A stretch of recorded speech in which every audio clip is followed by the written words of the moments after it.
आज आमे पाठ करिबा 43 अध्याय सरीची 44 अध्याय पाठ करिबा। 43 अध्याय रे हिरण्यकशिपुर मृत्यु विषय आमे जानिले भगवान नरसिंह अवतार होई केमती तांको बध करथिले। एठी आमे 44 अध्याय रे पाठ करिबा अंधकासुरर तपस्या, वर प्राप्ति, त्रिलोक विजय, स्वेच्छाचार, मंत्रीଙ୍କ मुखरु पार्वतीଙ୍କ सौंदर्यर वर्णना सुनी तांको प्रति मोहित होई अंधकर पार्वतीଙ୍କ निकटକୁ गमन एवं नंदीश्वरଙ୍କ सह युद्ध, नंदीश्वरଙ୍କ मूर्छा, पार्वतीଙ୍କ आवाहन रे प्रकटिता देवी मानଙ୍କ संग्राम, शिवଙ୍କ आगमन, युद्ध, शिव शुक्राचार्यଙ୍କୁ गिଳି देबा परे शिवଙ୍କ प्रेरणा रे विष्णु काली रूप धारण करी दानवଙ୍କ रक्त पान करिबा प्रसंग, शिव अंधक को निज त्रिशूल रे गुंथि पकाइबा और युद्ध समाप्ति। ए विषय आज हमें पाठ करिबा। सनत कुमार कहउचंती मुनिवर थरे हिरण्याक्षर पुत्र अंधक भाई मानक संगे विहार करथिला। सेतिकी बेले तार कामांध भाई माने ताकू कहिले, अरे अंध तोर राज्य रे अबा की प्रयोजन? तो पिता हिरण्याक्ष प्रकृत रे मूर्ख थिला, कारण से घोर तपस्या द्वारा शंकर को प्रसन्न करी मध्य तो परि गोटे कुरूप विकृत कलह प्रिय अंध पुत्र लाभ कला। तू राज्य भोग करिपरिबु नाही, काहेकि ना तू निजे चिंता करी कह जे अन्य ठारू उत्पन्न हेउतबा पुत्र केउंटी राज्य पाइलाणी कि? सत कहिबाकू गले आमे माने ही राज्य भोगर अधिकारी। सनत कुमार कहले, मुने सेमानंको कथा सुनि अंधक बहुत दुखी हेला। से निज बुद्धि अनुसार सेमानंको उत्तर दे शांत कला एवं राति रे निर्जन वनस्थकू बाहरी गला। सेटारे हजार हजार तपस्या करी हजार हजार वर्ष धरी तपस्या कला आउ निज देह को सुखाई देला। शेषरे सेही देह को जेतेबेले अग्नि रे स्वाहा करिबाकू उद्यत हेला, ब्रह्मा ताकू अटकाई दे कहले, दानव एबे तू वर मागे, संसारर जहा किछि दुर्लभ वस्तु मागिबाकू तो मनरे लालसा अछि ताहा माग। पद्मजनी ब्रह्मांक वचन शुणी दैत्य अंधक दैन्य भावरे नम्रता पूर्वक कहला, भगवान जेउ निष्ठुर दैत्य माने मोर राज्य छड़ाई नैछंती सेमाने मोर मृत्यु होई जांतु, मोते दिव्य चक्षु प्राप्त हेउ। इंद्रादि देवता दैत्य गंधर्व यक्ष नाग मनुष्य दैत्य शत्रु नारायण सर्वमय शंकर इत्यादि कौनसी प्राणी द्वारा मोर मृत्यु न हेउ। तार एभली दारुण वचन को सुनी ब्रह्मा सशंकित होई कहले, दैत्येंद्र तोर ए समस्त कथा तो पूर्ण होई जिवो, किंतु मृत्यु पई जेमिति हेले कौनसी कारण को निश्चय बाछिबाकू पड़िबो। जगत रे एपरि कौनसी प्राणी नहीं कि तार नथिला कि हेबो नाही, जे कि कालर कबळरू मुक्त होई नथिबो। ता छड़ा तो परि सत्पुरुष तो अत्यधिक दीर्घायु हेबार कामना भी छाड़ी देबा उचित। ब्रह्मा को मुखरु एभली अनुनय वचन शुणी से कहला, अंधक कहला, प्रभु त्रिकाल रे जेते सबु उत्तम मध्यम नीच नारी सृष्टि होंती सेमानक मध्यरु केही जणे रत्न स्वरूपा नारी मोर जननी परि हेबो। से मर्त्य मंडल रे दुर्लभ तथा काय मनोवचन रे मते अगम्य होइथिबो। राक्षस स्वभाव कारणरू ता प्रति जेबे मोर काम भावना उत्पन्न होइजिवो सेतेबेले जाय मोर विनाश हेबो। ता कथा सुनी स्वयं ब्रह्मा को घोर आश्चर्य लागला। से शिव को पाद पद्म को स्मरण कले, शंभु को आज्ञा पाई अंधक को कहले, ब्रह्मा कहले, दैत्यवर तू जहा किछि चाहुछु ताहा पूर्ण हबो। दैत्येंद्र एबे तू उठी जा एवं आपण अभिष्ट लाभ करी सदा वीरंक सहित युद्ध करुथा। मुनिष हिरण्याक्ष पुत्र अंधक शरीर रे केवल शिरा प्रशिरा अस्थि ही अवशेष रहिला। से लोकस्वर ब्रह्मांक वचन को सुनिबा मात्रे भक्ति पूर्वक तांक चरण रे लोटी गला एवं एपरे कहला, विभो मो शरीर रे तो केवल अस्थि शिरा प्रशिरा ही अवशेष अछि। ए परिप्रेक्षी रे मो शत्रु सेनांक भितरे पसी युद्ध केमिति करि परिबि? तेणु मोर ए शरीर को आपणकर पवित्र परस्पर्श रे मांसळ करि दियंतु। महर्षि अंधकर वर्णना शुणी ब्रह्मा तार शरीर को स्पर्श करदेले एवं तापरे मुनिगण सिद्धगणों द्वारा पूजित होई देवगणों सहित स्वधाम को फेरीगले। ब्रह्मा को स्पर्श पाइबा मात्रे दैत्यराजर शरीर सुगठित सुंदर होई गला। तापरे बल मध्य पळै आसिला, ताकू नेत्र मिलिगला। से आनंद रे निज नगर को फेरिला। सेतेबेले प्रहलाद प्रभृति श्रेष्ठ दानव माने ताकू वर प्राप्त होई फेरिथिबा जानी समग्र राज्य देई देले एवं तार बसवर्ती भृत्य होई रहिले। एहा परे अंधक तार सेना और भृत्य वर्ग को संगरे धरी स्वर्ग जय करबाकू बाहरिला। सेठारे संग्राम रे समस्त देवता को पराजित करी वज्रधारी इंद्र को निजर करदाता करे नेला। से नाना स्थान रे अनेक युद्ध करी नाग, सुपर्ण, श्रेष्ठ, राक्षस, गंधर्व, यक्ष, मनुष्य, बड़ बड़ पर्वत, वृक्ष, सिंह आदि चतुष्पद को मध्य जिणिदेला। एपरिक से समग्र त्रैलोक्यକୁ ମଧ୍ୟ ନିଜର ଅଧୀନ କରିନେଲା। ଏହାପରେ ରସାତଳରେ ଭୂତଳରେ ସ୍ୱର୍ଗରେ ଯେତେ ବି ସୁନ୍ଦରୀ ନାରୀ ଥିଲେ ସେମାନଙ୍କ ମଧ୍ୟରୁ ହଜାର ହଜାର ସଂଖ୍ୟାରେ ଅତ୍ୟନ୍ତ ରୂପବତୀ ଓ ନିଜ ମନକୁଳ ନାରୀଙ୍କୁ ସାଥିରେ ନେଇ ବିଭିନ୍ନ ରମଣୀୟ ପର୍ବତ ଏବଂ ନଦୀ ତଟରେ ବିହାର କରିବାକୁ ଲାଗିଲା। ଦୈତ୍ୟରାଜ ଅନ୍ଧକ ସର୍ବଦା ଦୁଷ୍ଟଙ୍କ ମେଳରେ ରହୁଥିଲା। ସେ ଅତ୍ୟନ୍ତ ମଦାନ୍ଧ ହୋଇଥିଲା, ଯାହା ଫଳରେ ତାର ଏ ଜ୍ଞାନ ରହିଲା ନାହିଁ ଯେ ପରଲୋକରେ ଆତ୍ମାକୁ ସୁଖ ଦେଲା ଭଳି କିଛି କର୍ମ କରିବା ଉଚିତ। ଏହି ପ୍ରକାରରେ ମହାମନୁଷ୍ୟ ଅନ୍ଧକ ଉନ୍ମତ୍ତ ହୋଇ ନିଜ ସମସ୍ତ ପ୍ରଧାନ ପ୍ରଧାନ ପୁତ୍ରଙ୍କୁ କୁତର୍କବାଦରେ ପରାସ୍ତ କରିବା ସହିତ ସମସ୍ତ ବୈଦିକ ଧର୍ମକୁ ବିନାଶ କରି କରି ଦୈତ୍ୟମାନଙ୍କ ମେଳରେ ବିଚରଣ କଲା।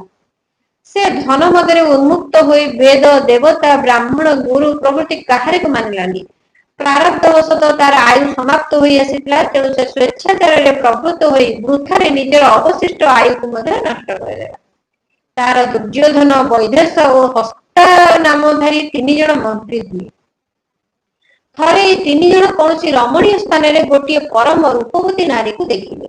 ତାକୁ ଦେଖି ଏହି ଦ୍ରୁତଗାମୀ ଦୈତ୍ୟମାନେ ଆନନ୍ଦରେ ତୁରନ୍ତ ମହାଦୈତ୍ୟାଧିପତି ବୀରବର ଅନ୍ଧକ ପାଖକୁ ଆସି ସେଠାରେ ଦେଖିଥିବା ଘଟଣା ବର୍ଣ୍ଣନା କଲେ। ମନ୍ତ୍ରୀମାନେ କହିଲେ, ଦୈତ୍ୟେନ୍ଦ୍ର, ଗୋଟିଏ ଗୁମ୍ଫା ଭିତରେ ଆମେ ଗୋଟିଏ ମୁନିକୁ ଦେଖିଛୁ। ସେ ଆଖି ବନ୍ଦ କରି ଧ୍ୟାନ କରୁଛି। ତାର ରୂପ ଅତି ସୁନ୍ଦର। ତାର ମସ୍ତକ ଉପରେ ଅର୍ଦ୍ଧଚନ୍ଦ୍ରର କଳା ଆପଣା ଶୋଭା ବିଚ୍ଛୁରିତ କରୁଛି ଏବଂ ସେ କଟିରେ ଗଜେନ୍ଦ୍ରର ଚର୍ମ ପିନ୍ଧିଛି। ବଡ ବଡ ନାଗ ତାର ସମଗ୍ର ଶରୀରରେ ଗୁଡ଼ାଇ ହୋଇ ରହିଛନ୍ତି। ଖପୁରୀର ମାଳା ହିଁ ସେହି ଜଟାଧାରୀର ଭୂଷଣ। ତା ହାତରେ ଅଛି ଗୋଟିଏ ତ୍ରିଶୂଳ ଓ ଗୋଟିଏ ବିଶାଳ ଧନୁ। ସେ ଶର ତୁଣୀର ମଧ୍ୟ ଧାରଣ କରିଛି। ତାର ଅକ୍ଷସୂତ୍ର ସ୍ପଷ୍ଟ ଦୃଶ୍ୟମାନ ହେଉଛି। ତାର 4ଟି ଭୁଜ, ଲମ୍ବା ଲମ୍ବା ଜଟା ଅଛି। ସେ ଖଡ୍ଗ, ତ୍ରିଶୂଳ, ଦଣ୍ଡ ଧାରଣ କରିଛି। ତାର ବର୍ଣ୍ଣ ଅତ୍ୟନ୍ତ ଗୌର ଏବଂ ସର୍ବାଙ୍ଗରେ ଭସ୍ମ ଲେପିତ ହେଇଛି। ସେ ଆପଣା ପରମ ଉତ୍କୃଷ୍ଟ ତେଜରେ ସୁଶୋଭିତ ହେଉଛି।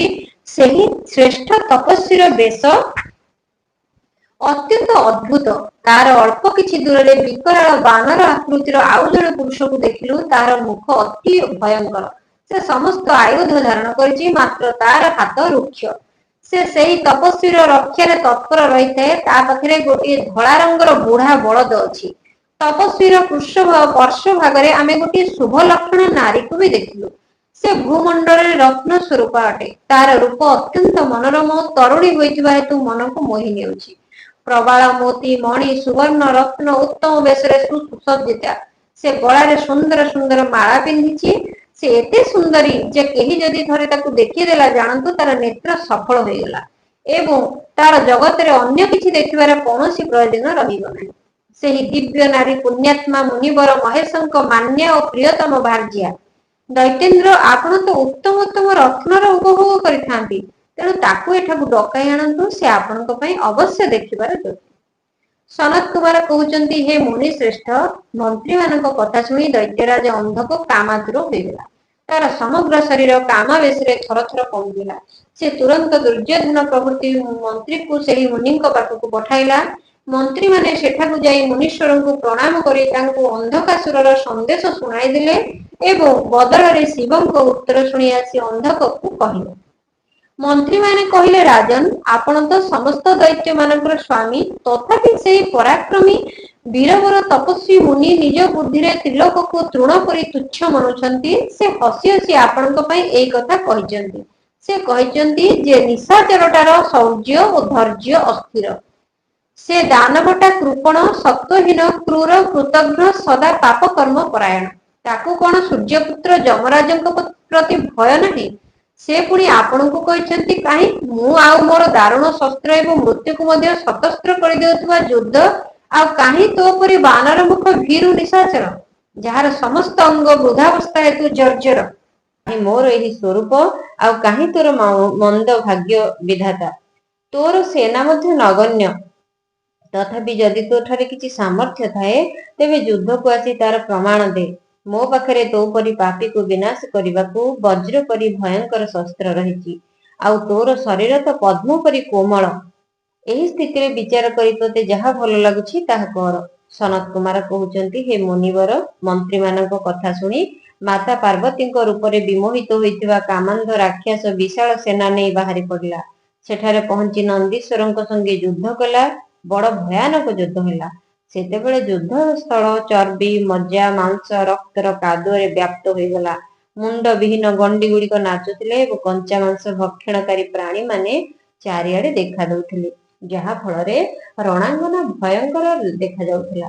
କିଛି ସମୟ ପରେ ଦୈତ୍ୟମାନେ ହାରିଗଲେ। ତାପରେ ପିନାକ ଧରି ଶଙ୍କର ଦକ୍ଷାୟଣୀଙ୍କୁ ଭଲ ଭାବରେ ବୁଝାଇ ଧୈର୍ଯ୍ୟ ଦେଇ କହିଲେ, ହେ ପ୍ରିୟ, ମୁଁ ପୂର୍ବେ ଯେଉଁ ପାଶୁପତ ବ୍ରତ ଅନୁଷ୍ଠାନ କରିଥିଲି, ସେଥିରେ ରାତିଦିନ ତୁମ ପ୍ରସଙ୍ଗରେ ମଜି ରହିବାରୁ ମୋର ସେନାଙ୍କର ଯେଉଁ ବିନାଶ ହୋଇଛି, ଏହା ବିଘ୍ନ ପରି ଆସି ପଡ଼ିଲା। ହେ ଦେବୀ, ମରଣ ଧର୍ମୀ ପ୍ରାଣୀଙ୍କର ଅମରଗଣଙ୍କ ଉପରେ ଆକ୍ରମଣ ହୋଇଛି। ଏହା ଜାଣ ଯେ କୌଣସି ପୁଣ୍ୟ ନାଶକାରୀ ଗ୍ରହ ପ୍ରକଟ ହୋଇଛି। ତେଣୁ ଏବେ ମୁଁ ପୁନଃ କୌଣସି ନିର୍ଜନ ବନକୁ ଯାଇ ସେ ପରମ ଅଦ୍ଭୁତ ଦିବ୍ୟ ବ୍ରତର ଦୀକ୍ଷା ନେବି ଏବଂ ସେହି କଠିନ ବ୍ରତର ଅନୁଷ୍ଠାନ କରିବି। ହେ ସୁନ୍ଦରୀ, ତୁମେ ଶୋକ ଭୟ ନ କରିବା ଉଚିତ। ସନତ କୁମାର କହୁଛନ୍ତି, ମୁନି ଏତିକି କହି ପରମ ତେଜସ୍ୱୀ ମହାତ୍ମା ଶଙ୍କର ଅନୁଚ୍ଚ ସ୍ୱରରେ ନିଜର ଶିଙ୍ଗା ବଜାଇ ଗୋଟିଏ ପବିତ୍ର ଗହନ ବନକୁ ଚାଲିଗଲେ। ସେଠାରେ ସେ 1000 ବର୍ଷ ପର୍ଯ୍ୟନ୍ତ ପାଶୁପତ ବ୍ରତ ଅନୁଷ୍ଠାନରେ ଏଭଳି ତତ୍ପର ରହିଲେ, ଯାହା କରିବା ଦେବତା ଏବଂ ଅସୁରଙ୍କ ଶକ୍ତିର ବାହାରେ। ଏଣେ ଶୀଳଗୁଣ ସମ୍ପନ୍ନା ପତିବ୍ରତା ଦେବୀ ପାର୍ବତୀ ମନ୍ଦରାଚଳରେ ରହି ଶିବଙ୍କ ଆଗମନର ପ୍ରତୀକ୍ଷା କରୁଥିଲେ। ଯଦ୍ୟପି ପୁତ୍ରସ୍ଥାନୀୟ ବୀରକ ତାଙ୍କ ସୁରକ୍ଷାରେ ଥିଲେ, ତଥାପି ଗୁହା ଭିତରେ ଏକୁଟିଆ ରହୁଥିବା ହେତୁ ସେ ସଦା ଭୟଭୀତ ରହୁଥିଲେ ଏବଂ ଏହା ଫଳରେ ତାଙ୍କର ଦୁଃଖ ହେଉଥିଲା। ଇତିମଧ୍ୟରେ ବରଦାନ ପ୍ରଭାବରେ ଉନ୍ମତ୍ତ ଦୈତ୍ୟ ଅନ୍ଧକ, ଯାହାର ଧୈର୍ଯ୍ୟ କାମଦେବଙ୍କ ବାଣରେ ଛିନ୍ନ ଭିନ୍ନ ହୋଇଯାଇଥିଲା, ସେ ଆପଣା ମୁଖ୍ୟ ଯୋଦ୍ଧାଙ୍କୁ ସାଙ୍ଗରେ ନେଇ ପୁନଃ ସେହି ଗୁମ୍ଫା ଉପରେ ଆକ୍ରମଣ କରିଦେଲା। ସେ ସୈନ୍ୟ ଆସି ବୀରକଙ୍କ ସଙ୍ଗେ ଅତ୍ୟନ୍ତ ଯୁଦ୍ଧ କଲା। ସେତେବେଳେ ସମସ୍ତ ବୀର ଅନ୍ନ ଜଳ ତ୍ୟାଗ, ନିଦ୍ରା ପରିତ୍ୟାଗ କରି ଯୁଦ୍ଧ କରୁଥିଲେ। ସେହି ଯୁଦ୍ଧ ରାତିଦିନ ଲଗାତାର 505 ଦିନ ପର୍ଯ୍ୟନ୍ତ ଚାଲିଲା। ଶେଷରେ ଦୈତ୍ୟଙ୍କ ଆୟୁଧ ପ୍ରହାରରେ ନନ୍ଦୀଶ୍ୱର ଆହତ ହେଲେ। ଫଳରେ ସେ ମୂର୍ଚ୍ଛିତ ହୋଇ ଗୁହାର ଦ୍ୱାର ଦେଶରେ ପଡ଼ିଗଲେ। ସେ ପଡ଼ିଯିବାରୁ ତାଙ୍କ ଶରୀର ଗୁହା ଦ୍ୱାର ବନ୍ଦ ହୋଇଗଲା, ଯାହାକୁ ଖୋଲିବା ଅସମ୍ଭବ ଥିଲା। ତାପରେ ଦୈତ୍ୟମାନଙ୍କର ଅସ୍ତ୍ରଶସ୍ତ୍ରରେ ମୁହୂର୍ତ୍ତକ ପାଇଁ ବୀରକ ଢାଙ୍କି ହୋଇଗଲେ। ପାର୍ବତୀ ଭଗବାନ ବିଷ୍ଣୁ ବ୍ରହ୍ମାଙ୍କୁ ସ୍ମରଣ କଲେ। ସେ ସ୍ମରଣ କରିବା ମାତ୍ରେ ସମସ୍ତ ଦେବତା ଯକ୍ଷ, ସିନ୍ଧ, ଗୁହ୍ୟକ ପ୍ରଭୃତି ବ୍ରାହ୍ମୀ, ନାରାୟଣୀ, ଐନ୍ଦ୍ରୀ, ବିଶ୍ୱାନରୀ, ଜାମ୍ୟା, ନୈରିତି, ବାରୁଣୀ, ବାୟବୀ, କୌବେରୀ, ଯକ୍ଷେଶ୍ୱରୀ, ଗାରୁଡୀ ଇତ୍ୟାଦି ଦେବୀଙ୍କ ରୂପରେ ଅସ୍ତ୍ରଶସ୍ତ୍ରରେ ସୁସଜ୍ଜିତ ହୋଇ ତଥା ନିଜ ନିଜ ବାହନରେ ଆରୂଢ ହୋଇ ପାର୍ବତୀଙ୍କ ନିକଟରେ ପହଞ୍ଚିଗଲେ ଏବଂ ରାକ୍ଷସଙ୍କ ସଙ୍ଗେ ଯୁଝିବାକୁ ଲାଗିଲେ। କିଛି କ୍ଷଣ ମଧ୍ୟରେ ଶିବ ମଧ୍ୟ ପହଞ୍ଚିଗଲେ। ଭୀଷଣ ଯୁଦ୍ଧ ହେଲା। ତାପରେ ଭୂତନାଥ ଶିବ ଦେଖିଲେ ଯେ ଶୁକ୍ରାଚାର୍ଯ୍ୟ ଦୈତ୍ୟମାନଙ୍କୁ ସଞ୍ଜୀବନୀ ବିଦ୍ୟା ଦ୍ୱାରା ଜୀବିତ କରିଦେଉଛନ୍ତି। ତେଣୁ ସେ ଶୁକ୍ରାଚାର୍ଯ୍ୟଙ୍କୁ ଗିଳିଦେଲେ। ଏହା ଫଳରେ ଦୈତ୍ୟଗଣ ଶିଥିଳ ପଡ଼ିଗଲେ। ବ୍ୟାସଦେବ ଅନ୍ଧକ ଥିଲା ମହାପରାକ୍ରମୀ, ବୀର ଓ ତ୍ରିପୁର ହନ୍ତା ଶିବଙ୍କ ପରି ଅତ୍ୟନ୍ତ ବୁଦ୍ଧିମାନ। ଶହ ଶହ ବରଦାନ ପାଇଥିବାରୁ ସେ ଉନ୍ମତ୍ତ ହୋଇଯାଇଥିଲା। ବହୁ ସଂଖ୍ୟକ ଅସ୍ତ୍ରଶସ୍ତ୍ରରେ ତାର ଶରୀର ଜର୍ଜର ହୋଇଯାଇଥିଲେ ମଧ୍ୟ ସେ ଶିବଙ୍କ ଉପରେ ବିଜୟୀ ହେବା ପାଇଁ ଅନ୍ୟ ଏକ ମାୟା ରଚିଲା। ଭୂତନାଥ ତ୍ରିପୁରାରୀର ଯେତେବେଳେ ପ୍ରଳୟକାଳୀନ ଅଗ୍ନିତୁଲ୍ୟ ଶରୀର ଧାରଣ କରି ତ୍ରିଶୂଳରେ ତାର ଦେହକୁ ଫୋଡ଼ି ପକାଇଲେ, ସେତେବେଳେ ତା ଦେହରୁ ଝରି ଭୂମିରେ ପଡୁଥିବା ରକ୍ତ ବିନ୍ଦୁ ମାନଙ୍କରୁ ଦଳ ଦଳ ଅନ୍ଧକ ସୃଷ୍ଟି ହୋଇଗଲେ। ଉକ୍ତ ମାୟା ସୃଷ୍ଟ ଅନ୍ଧକମାନେ ସମଗ୍ର ରଣଭୂମିରେ ବ୍ୟାପ୍ତ ହୋଇଗଲେ। ସେହି ବିକୃତ ମୁଖଯୁକ୍ତ ଭୟଙ୍କର ରାକ୍ଷସ ମାନେ ଅନ୍ଧକ ପରି ପରାକ୍ରମୀ ଥିଲେ। ଏହା ଛଡା ପଶୁପତିଙ୍କ ଦ୍ୱାରା ନିହତ ହେଉଥିବା ସୈନିକଙ୍କ କ୍ଷତରୁ ଯେଉଁ ଉଷ୍ମ ରକ୍ତ ବୋହୁଥିଲା, ସେଥିରୁ ମଧ୍ୟ ଅନେକ ସୈନିକ ଉତ୍ପନ୍ନ ହେଉଥିଲେ। ଏହା ଦେଖି ଅନେକ ଭୁଜରୂପୀ ଲତା ଦ୍ୱାରା ଆକ୍ରାନ୍ତ ହୋଇ ବୁଦ୍ଧିମାନ ବିଷ୍ଣୁ କୁପିତ ହୋଇଗଲେ। ସେ ପ୍ରମଥନାଥ ଶିବଙ୍କୁ ଡାକି ନିଜ ଯୋଗ ବଳରେ ଏପରି ଏକ ଅଜୟ ସ୍ତ୍ରୀ ରୂପ ଧାରଣ କଲେ, ଯାହାର ମୁଖ ଥିଲା ବିକୃତ, ଉଗ୍ର ଏବଂ ଶରୀର ଥିଲା ବିକରାଳ କଙ୍କାଳ ମାତ୍ର। ସେହି ଦେବୀ ଶମ୍ଭୁଙ୍କ କାନରୁ ବାହାରିଥିଲେ। ସେ ରଣଭୂମିରେ ଉପସ୍ଥିତ ହୋଇ ତାଙ୍କ ପାଦ ଯୁଗଳରେ ପୃଥିବୀକୁ ଅଳଙ୍କୃତ କରୁଥିବାରୁ ସମସ୍ତ ଦେବତା ତାଙ୍କୁ ସ୍ତୁତି କଲେ। ତାପରେ ଭଗବାନ ତାଙ୍କ ବୁଦ୍ଧିକୁ ପ୍ରେରିତ କଲେ, ଯାହା ଫଳରେ ସେ କ୍ଷୁଧାର୍ତ ହୋଇ ରଣାଙ୍ଗନରେ ସୈନିକ ଗଣଙ୍କର ତଥା ଦୈତ୍ୟରାଜର ଶରୀରରୁ ବାହାରୁଥିବା ଉଷ୍ମ ରକ୍ତକୁ ପିଇଗଲେ। ଏହା ଫଳରେ राक्षस उत्पन्न हेबा बंद हैला। शेषरे एकमात्र अंधक ही रहीगला। यद्यपि तार शरीर रक्त सुखी जाइतिला तथापि से निज कुलचित सनातन क्षात्र धर्म को स्मरण करी हाथ में भयंकर चापुड़ा मारी वज्र सदृश जंघ और पादरे वज्राकार नखरे और नख भुज मुंड द्वारा आघात करी अविनाशी शिवों संगे संग्राम कला। एहापरे प्रमथनाथ शिवगण रणभूमि रे तार हृदय विदीर्ण करी ताकु निस्तेज करदेले एवं त्रिशूल रे फोड़ी देई ताकु स्थान परि ऊपर को टेकी देले। तार जर्जर शरीर तल को ओहଳି रहिला। भगवान ताकु सूर्यंक किरण रे सुखाई देले। तुहा तुहा पवन रे मेघमान आसी मुसळधार जल वर्षा करी ताकु ओदा करदेले। हिमखंड सम शीतल चंद्र किरण ताकु विशीर्ण करदेला। तथापि दैत्यराजर प्राण गला नहीं। से शिवं को विशेष रूपे स्तुति कला। ता स्तुति रे अगाध करुणार सागर शंभु प्रसन्न होइगले एवं ताकु गणाध्यक्ष पद प्रदान कले। युद्ध समाप्त होई जिबा परे लोकपाल माने नाना प्रकार सार गर्भित स्तोत्र द्वारा विधि पूर्वक शिवं को अर्चना कले एवं ब्रह्मा विष्णु आदि देवता नतमस्तक होई सहर्ष उत्तम स्तोत्र द्वारा स्तुति करबा संगे संगे जय जय ध्वनि करी आनंद उत्सव कले। तापरे शिव से समस्त को संगरे नहीं आनंद रे गिरिराज गुंफा को फेरीगले। सेठरे से निज अंशभूत पूजनीय देवता को नाना प्रकार उपहार समर्पित करी सेमानकु विदाय देले एवं निजे प्रमुदित होई गिरिराज कुमारी संगे उत्तम उत्तम लीला मान करने को लगे। एतिरे आमे एई विषयटे आमे अंधकर मृत्यु केमती हला भगवान महादेव केमती तांको मारिले आ कालींकर आविर्भाव केमती हला ए सब विषय आमे जानिले। यदि आपनको मो वीडियो भल लागुची वीडियो को लाइक करी चैनल को सब्सक्राइब करिवे कमेंट रे ओम नमः शिवाय लिखबाकू जेमती न भूलंती। आ हमर पुराण शास्त्र हिंदू धर्म परंपरा अनुसार हमरे वेद जनित जहाँ वेद रु बाहर शिव पुराण होची वेद द्वारा लिखित तेणु ए सब जिनस जेते हमर आगो को स्प्रेड हम जिते विस्तार करिवो सेते हमर हिंदू धर्म पई बहुत भलो। तेणु आपण माने जिते संभव याकू शेयर करंतु।